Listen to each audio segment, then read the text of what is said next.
মানুষ কতটা ল্যাদখোর হলে আগের বছর করা 11ই ফেব্রুয়ারির একটা কাজ এই বছর এডিট করতে বসে।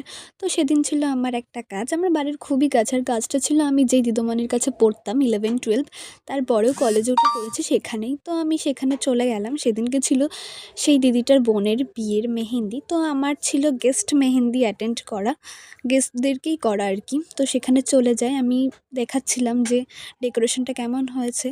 তারপর আমি নিজের কিছু কোণ রেডি করা ছিল, বাকি ছিল, সেগুলোই তৈরি করছিলাম বসে বসে। আর জানো তো, যখন পড়তে যেতাম তখন দেখতাম দিদিদের বাড়িতে এত সুন্দর করে গুছিয়ে রাখা হতো সব কিছু, ফুলের বাগান থেকে শুরু করে পাখি পায়রারা। খুব ভালো লাগতো তখন দেখতাম যে এক সময় দেখতাম কদিন বাদে বাদে এত সুন্দর করে গুছিয়ে রাখতো সেই জায়গাগুলো।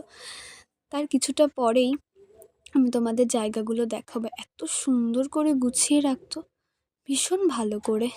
দেখো আমি তোমাদের দেখাচ্ছি, সেই বিয়েবাড়ির অনুষ্ঠানের ভেতরেও কিন্তু সেই গাছগুলোকে কি সুন্দর যত্নে সাজিয়ে রেখেছে। তারপরে তো আমি আমার কাজ শুরু করে দিই। এটা আমার কিন্তু 1 বছর আগে করা কাজ। তোমরা দেখে জানিও কেমন, আর অবশ্যই আমার চ্যানেলে এই ভিডিওগুলো দেখে বলো যে আগের কাজ আর এখন কাজের ভেতরে কতটা ডিফারেন্স। তাই সবার মন মতনই আমি করে দেওয়ার চেষ্টা করেছি।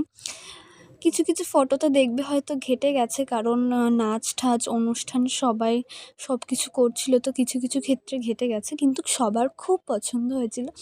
আর আমি খুব